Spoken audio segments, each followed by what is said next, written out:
कार्तिक मास का माँ तुलसी का आप लोग गाथा सुने और माँ तुलसी से प्रार्थना कीजिए कि हे माँ तुलसी, हम सब का आप जैसे हरा भरा बनाए रखे, हम लोग का घर में कभी अन्न धन का कमी नहीं करे।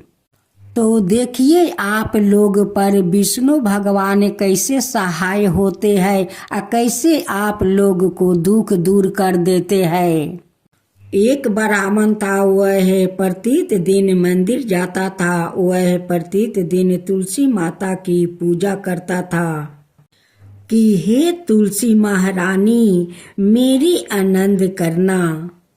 तुलसी माता ने सोचा कि यह ब्राह्मण तो बहुत सीधा है और गरीब है और प्रत्येक दिन मेरी पूजा करता है, मैं इसके कुछ ना कुछ करना चाहती हूँ।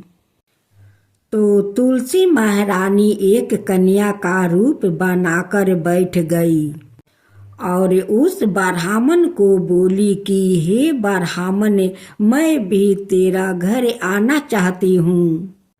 ब्राह्मण ने सोचा कि 6 लड़कियां तो मेरे पहले से ही है और 7 लड़कियों का मैं कैसे पालन पोषण करूँगा, लड़कियों की शादी कैसे करूँगा। मेरे पास तो कुछ ऐसा भी नहीं है कि यह व्यभिचार करके वह बहुत परेशान रहने लगे।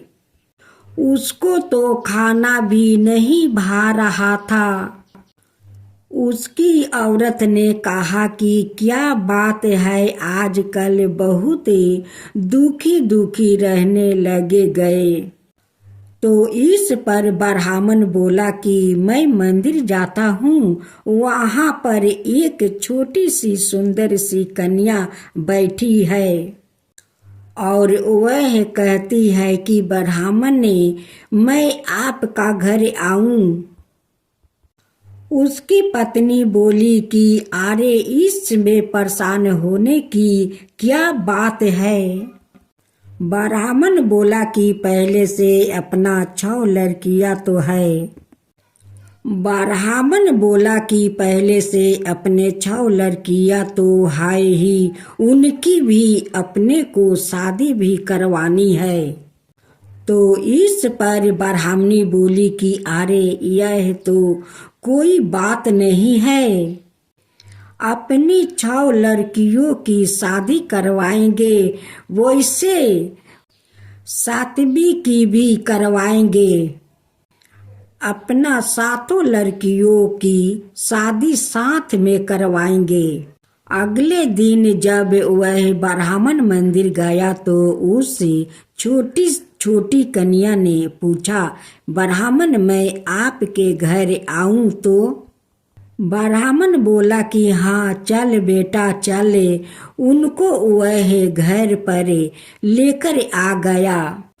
तुलसी माता के कन्या के रूप में ब्राह्मण के घर आने से ब्राह्मण के घर बहुत आनंद हो गया। घर में लक्ष्मी की बारिश हो गई। जब ब्राह्मण 7 कन्याओं की शादी के लिए वर ढूंढने जाने लगे तो उस छोटी कन्या ने कहा कि मेरे तो शालिग्राम जी के मंदिर में जाकर शालिग्राम जी से को बोलना कि बारात लेकर आए और मेरी 6 बहनों के तुम्हारी इच्छा से वर ढूंढ लेना।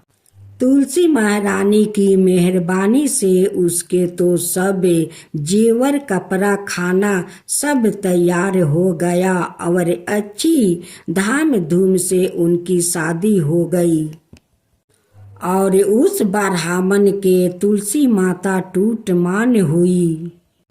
हम भी तुलसी माता जी से यह प्रार्थना करते हैं कि हे तुलसी माता, जैसे आप ब्राह्मण पे टूट मान हुए वैसे हम पर भी होना और जैसे आनंद ब्राह्मण के करे वैसे हम सब का करना।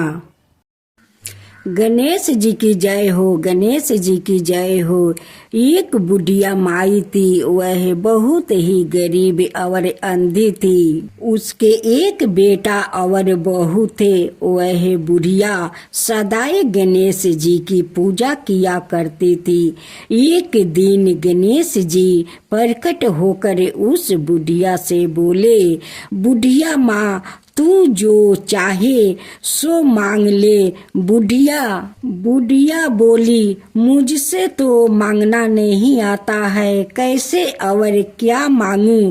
तब गणेश जी बोले, अपने बहू बेटे से पूछ कर मांग ले। तब बुढ़िया ने अपने बेटे से कहा, गणेश जी कहते हैं तू कुछ मांग ले, बताओ मैं क्या मांगू। पुत्र ने कहा, माँ तू धन मांग ले। बहू से पूछा तो बहू ने कहा, नाती मांग लो। तब बुढ़िया ने सोचा कि यह तो अपने अपने मतलब की बात कर रहे हैं। अतः उससे बुढ़िया ने पड़ोसिन से पूछा तो उसने कहा, बुढ़िया तू तो थोड़ी दिन जिंदगी है, क्या तू धन मांगेगी और क्या नाती मांगे। तू तो अपनी आँखों को रोशनी मांग लो, जिससे तेरी जिंदगी आराम से कट जाए। इस पर बुढ़िया बोली, आदि आप पसंद है तो मुझे 9 करोड़ की माया दो, निरोगी काया दो, अमर सुहाग दो, आँखों की रोशनी दो, नाती दो, पोता दो और सब परिवार को सुख दो और अंत में मोक्ष दो। यह सुनकर तब गणेश जी बोले, बुढ़िया माँ तूने तो हमें ठगा दिया, फिर भी जो तूने मांगा है वचन का अनुसार सब तुझे मिलेगा। और यह कह कर गणेश जी अंतर ध्यान हो गए। उधर बुढ़िया माँ ने जो कुछ मांगा वह सब कुछ मिल गया। हे गणेश महाराज, जैसे तूने उस बुढ़िया माँ को सब कुछ दिया वैसे ही सब को देना। कहानी कहने वालों, सुनने वालों, हुंकार भरने वालों पर सब कोई के ऊपर कृपा कीजिए, सब का ऊपर कृपा कीजिए। जय गणेश जी, जय गणेश जी। बहुत समय की बात है, एक बहुत ही भयंकर असुर का राजा था। गज मुख वह बहुत ही शक्तिशाली बनना और धन चाहता था। साथ ही सभी देवी देवताओं को अपने बस में करना चाहता था। इसलिए हमेशा भगवान शिव से वरदान के लिए तपस्या करता था। शिव जी से वरदान पाने के लिए अपना राज्य छोड़कर जंगल में जाकर रहने लगा और शिव जी से वरदान प्राप्त करने के लिए बिना पानी पिए भोजन खाए रात दिन तपस्या करने लगा। कुछ साल बीत गए। शिव जी उसके अपार तप को देख कर प्रभावित हो गए और शिव जी उसके सामने प्रकट हुए। शिव जी ने खुश होकर उसे सदायक शक्तियाँ प्रदान किया, जिससे वह बहुत शक्तिशाली बन गया। सबसे बड़ी ताकत जो शिव जी ने उसे प्रदान किया वह यह था कि उसे किसी भी शस्त्र से नहीं मारा जा सकता। असुर गजामुख को अपनी शक्तियों पर गर्व हो गया और वह अपने शक्तियों का दुरुपयोग करने लगा और देवियों देवताओं पर आक्रमण करने लगा। मात्र शिव, विष्णु, ब्रह्मा और गणेश ही उसके आतंक से बचे हुए थे। गजामुख चाहता था कि हर कोई देवताओं उसकी पूजा करे। सभी देवताओं शिव, विष्णु और ब्रह्मा जी के शरण में पहुँचे और अपने जीवन की रक्षा के लिए गुहार करने लगे। यह सब देख कर शिव जी ने गणेश को असुर गजामुख को यह सब करने से रोकने के लिए भेजा। गणेश जी ने गजामुख के साथ युद्ध किया और असुर गजामुख को बुरी तरह से घायल कर दिया, लेकिन तब भी वह नहीं माना। उस रक्षक ने सवाई को एक मूषक का रूप में बदल दिया और गणेश जी की ओर आक्रमण करने के लिए दौड़ा। जैसे ही गणेश जी के पास पहुंचा, गणेश जी कूद कर उसके ऊपर बैठ गया। गणेश जी ने गजामुख को जीवन भर के मूषक में बदल दिया और अपने वाहन के रूप में जीवन भर के लिए रख लिया। बाद में गजामुख भी अपने इस रूप से खुश हुआ और गणेश जी का प्रिय मित्र बन गया। कार्तिक मास का व्रत कथा सुनिए। इस कथा को सुनने से जरूर भगवान आपका सारा मनोकामना पूरा करेंगे। परिचय। भगवान पर विश्वास की सत्य कहानी पढ़ना जरूरी है, क्योंकि ईश्वर पर विश्वास करने वाला हमेशा खुश रहता है। भगवान पर विश्वास की कहानी सुनेंगे तो हमारा ईश्वर पर विश्वास बढ़ जाएगा। जो भगवान का भक्त होता है और भगवान के प्रति अटूट विश्वास होता है, भगवान उसकी सभी समस्याओं का समाधान करते हैं।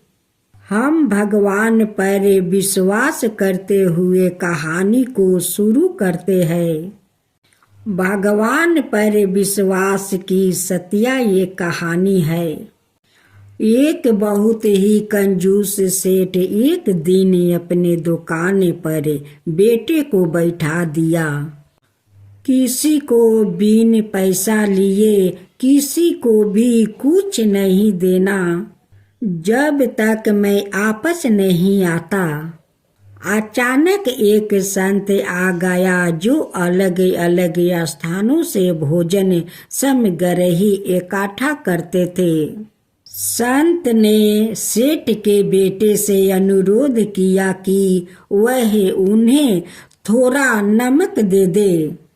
बेटे ने संत के लिए डिब्बा खोलकर एक चम्मच नमक दे दिया। जब सेठ वापस आया तो उन्होंने देखा कि डिब्बा खुला हुआ था। सेठ ने पूछा कि उन्होंने क्या बेचा, तो बेटा ने बताया कि एक संत जिनका आवास तालाब के पास में है, उन्होंने एक चम्मच नमक दे दिया था।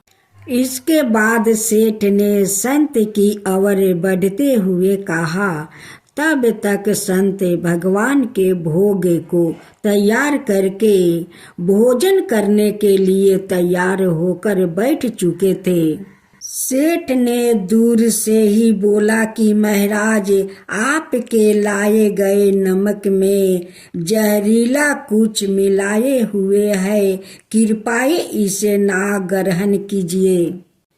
संत जी ने कहा, सेठ जी, मैंने नमक को भोजन में मिला दिया है, प्रभु को भोग भी लगा दिया है, इसलिए अब मुझे भी भोजन अनिवार्य है।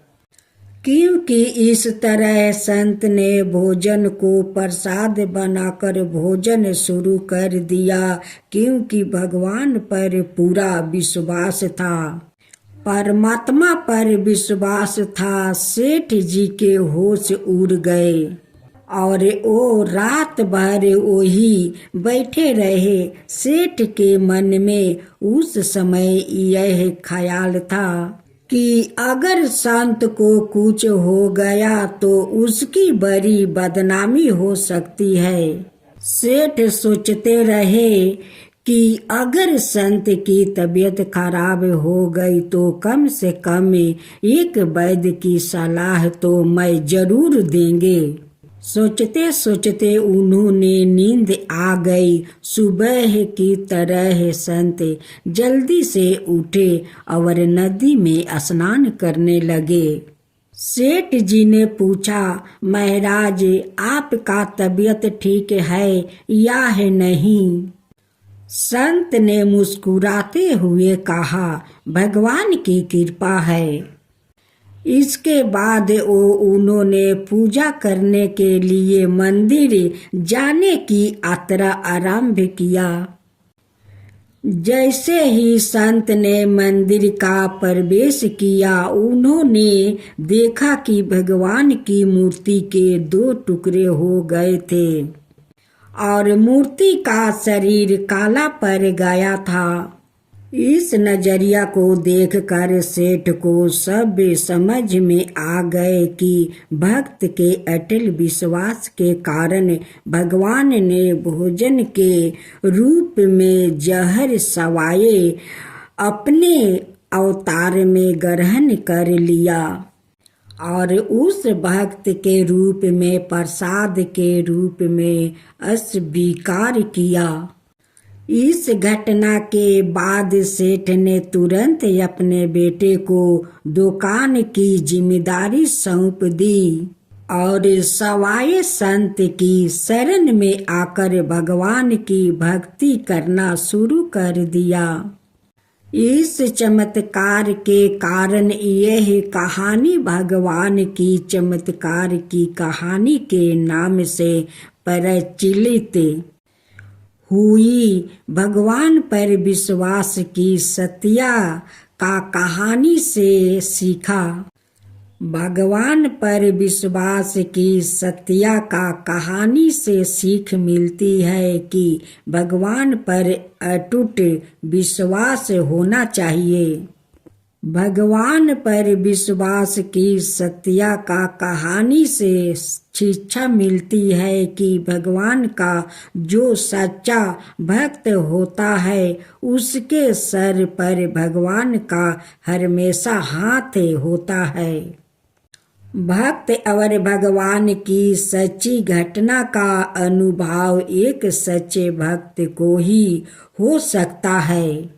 परमात्मा पर विश्वास की कहानी से सीख मिलता है कि जीवन में निस्वार्थ प्रेम भगवान पर करना है, जिससे ईश्वर प्रेम बना रहेगा।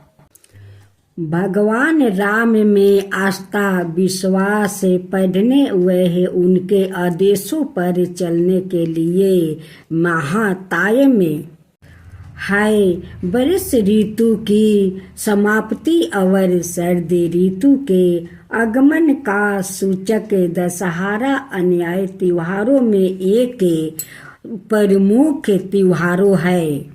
दशहरे के नामकरण के संबंध में श्री 12 पुराण में कहा गया है कि श्रेष्ठ शुक्ला दशमी के दिन बुधवार को अस्त नक्षत्र में समाप्त नदियों में श्रेष्ठ नदी गंगा स्वर्ग से धारा पर अवतीर्ण हुई थी, जो 10 पापों को नष्ट करती है।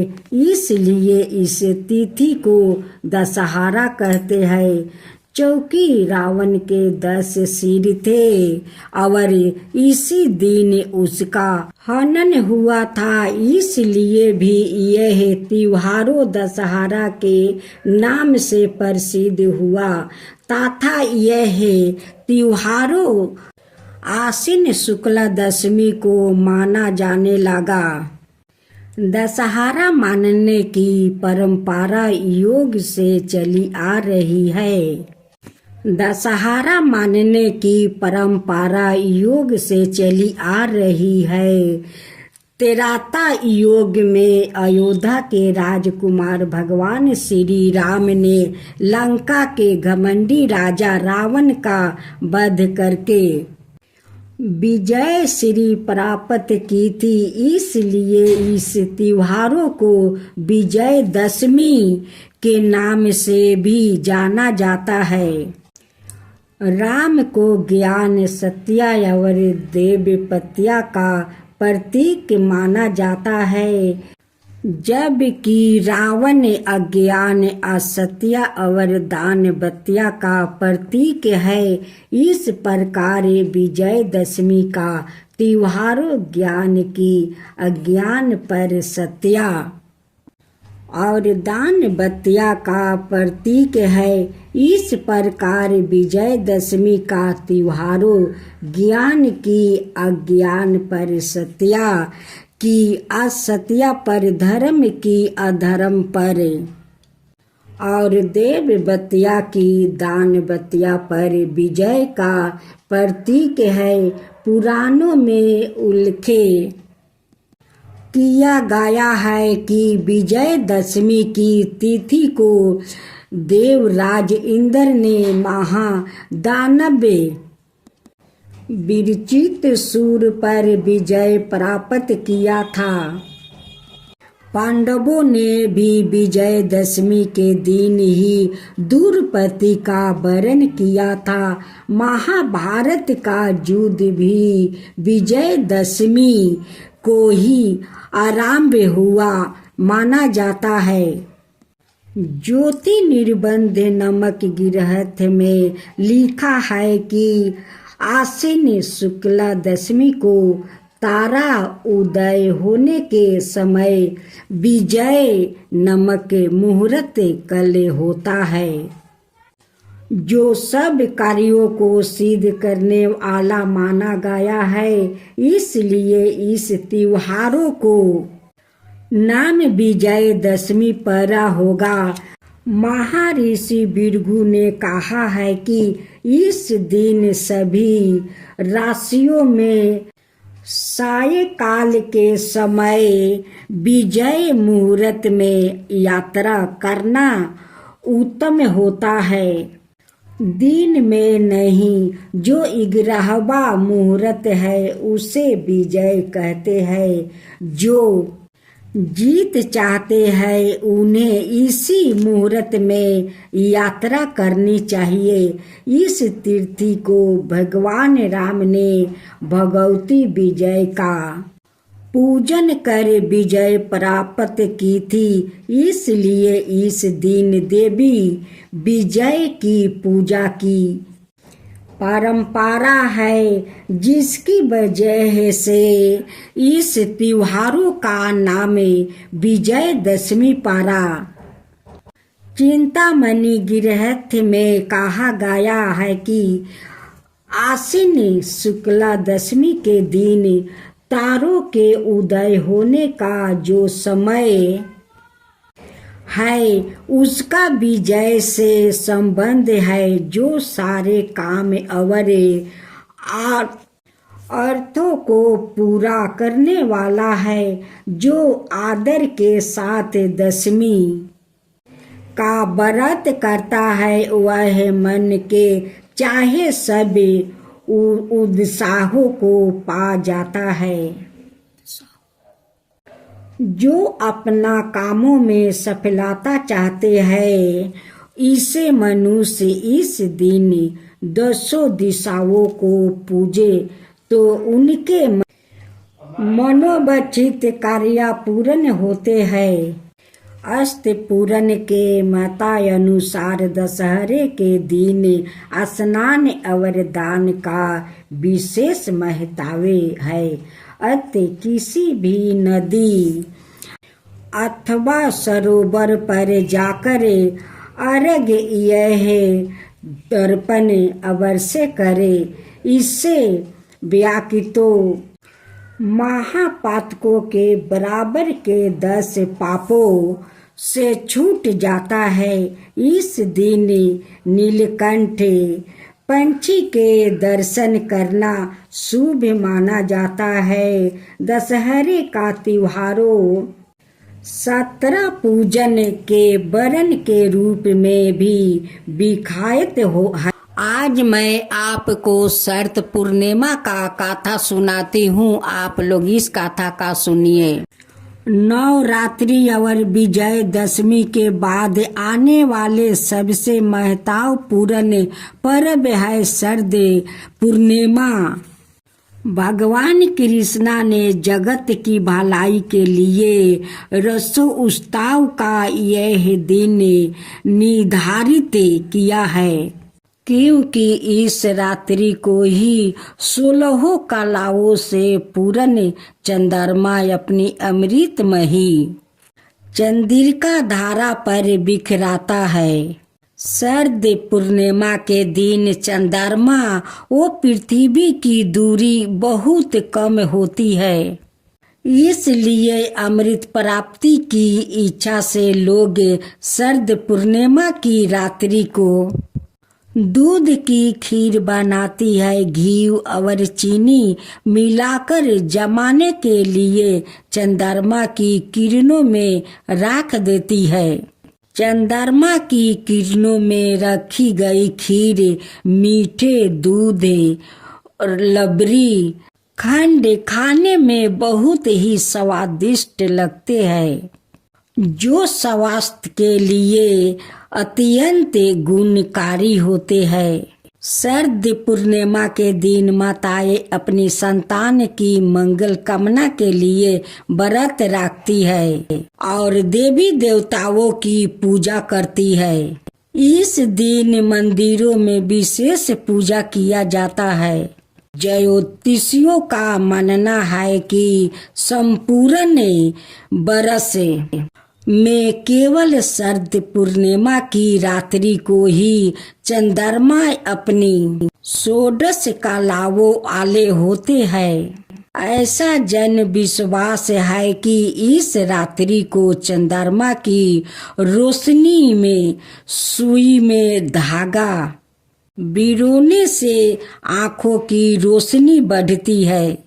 शरद पूर्णिमा का पर्व आश्विन मास के शुक्ल पक्ष की पूर्णिमा को मनाया जाता है।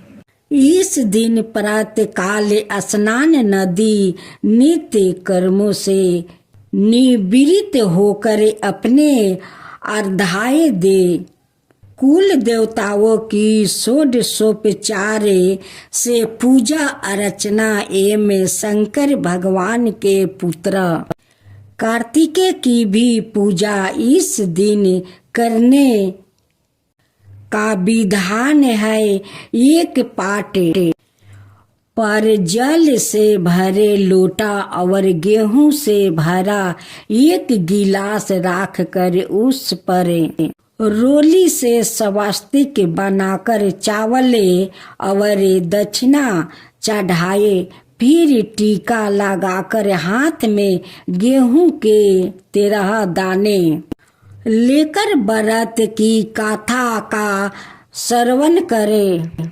इसके पश्चात गेहूं से भरे गिलास को किसी ब्राह्मणी को सौंप दे। लोटे के जल और गेहूं को चंद्रमा को अर्घ देते हुए चढ़ाए। रात्रि में गाय के दूध में गोघृत और चीनी या मिश्री मिलाकर उसे चंद्रमा की किरणों में रखे। अर्धरात्रि को अपने अर्घ्य को अर्पण करे। सभी को प्रसाद स्वरूप बांट दे। रात्रि जागरण करके भगवत भजन कीर्तन करे। एक बार राधा जी ने भगवान कृष्णा की अन्याय प्रियासी मुरली बांसुरी से पूछा, हे मुरली, तुमने ऐसा कौन सा तप किया है, गिरधर के मुख पर लगाकर उनके आधारों का रस पान करती रहती है। यह सुनकर मुरली ने मुस्कुराकर कहा, राधिका, मैंने इसके लिए बहुत ही कठोर तप किया है। मैं सुनसान स्थल पर जन्मी तो कोई भी मेरे जन्म पर खुशियाँ मनाने वाले नहीं था। एकांत वर्ष में ही अयौवन प्राप्त कर जब मैं गर्भ से झूम रही थी तो एक दिन एक कठोर हृदय व्याकुत ने मेरे ऊपर लोहे के औजार का प्रयोग कर मेरे अंगों को काट काट कर नष्ट कर दिया। इससे मेरा गर्भ ही चूर चूर नहीं हुआ, बिल्कुल असहाय पीड़ा को भी मैंने भोगा। मेरे दुखों का यही पर अंत नहीं हुआ। उसी व्याकुत ने यात्रा के जरिए मुझ में 7 छेद बनाया। इसके दर्द से मैंने चीख तक पड़ी, लेकिन उस व्याकुत पर कोई असर नहीं पड़ा। मुझे घर ले जाकर एक कोने में पटक दिया गया। वहीं से बाल कृष्णा मुझे चुपचाप उठा लाए और जिस समय मेरी जन्म स्थली में जाकर कदम के पेड़ के नीचे खड़े होकर शरद पूर्णिमा की चांद जयो तसना में मुझे अपना आधारों पर रखा तो मैं अतीत के सारे कष्टों दुखों को भूल कर तन मिया हो उठी। उस तन्मयता में ही उन्हीं की स्वर रागनी में गूंज उठी। उस समय मेरी गूंज को सुनकर सारे ब्रजवासी अपना अस्तित्व भूल गए और जिधर मेरा स्वर गूंज रहा था उस मधुमाती रात्रि में अमृत बरस के समय श्री कृष्णा ने महारास रचाया। इस तरह मेरे जीवन का संगीत सबको सुनाना उपलब्ध हुआ। अब आप सुने दूसरी कथा। गोप गोपियों की करुणा पुकार सुनकर कृष्णा बोले, तुम सब गोवर्धन पर्वत की शरण में चलो, वह सब की रक्षा करेंगे। सब गोप ग्वाले पशुधन सहित गोवर्धन की तराही में आ गए। श्री कृष्णा ने गोवर्धन को अपनी कानी शिष्ट का अंगुली पर उठाकर छाता सा तान दिया। गोप ग्वालों 7 दिन तक उसी की छाया में रह कर अतिवृष्टि से बच गए। सुदर्शन चक्र के प्रभाव से ब्रजवासी पर एक बूंद भी जल नहीं पड़ा। यह चमत्कार देखकर ब्रह्मा जी द्वारे श्री कृष्णा अवतार की बात जानकर इंद्र देव अपनी मूर्खता पर पछतावा करते हुए कृष्णा से क्षमा याचना करने लगे। श्री कृष्णा ने 7वां दिन गोवर्धन को नीचे रखा और प्रजावासियों से कहा कि अब तुम प्रति बरस गोवर्धन पूजा करो, अन्नकूट का पर्व मनाया करो। तबिन से यह पर्व के रूप में प्रचलित है। इस त्योहार पर यमुना ने यम को अपने घर बुलाकर सत्कार करके उसे भोजन करवाया था। इसलिए इस त्योहार को यम द्वितीया के नाम से जाना जाता है। भाई बहन के प्रेम का प्रतीक होने से इस भैया दूज के नाम से भी जाना जाता है।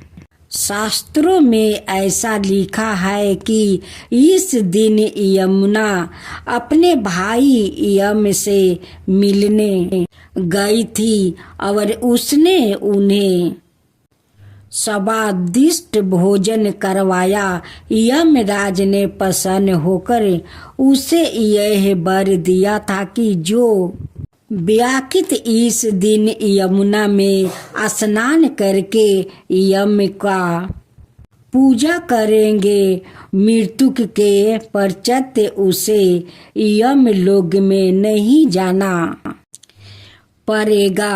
उल्लेख खानिया है कि सूर्या की पुत्री यमुना समस्त कष्टों का निवारण करने वाली देवी स्वरूपा है। उसका सागा भाई मृत्युक का देवता यमराज है। यम द्वितीया के दिन मथुरा में विश्राम घाट पर स्नान करने और यमुना के किनारे स्नान करके वही यमुना और यमराज की पूजा कर उसकी दीर्घायु तथा अपने सुहाग की रक्षा के लिए हाथ जोड़कर यमराज से प्रार्थना करती है। संकट पुराण में लिखा हुआ है कि इस दिन यमराज को तिरुपति और प्रसन्न करने से पूजन करने वालों को मनोवांछित फल मिलता है। धन धन्या यश एवं दीर्घायु की प्राप्ति होती है।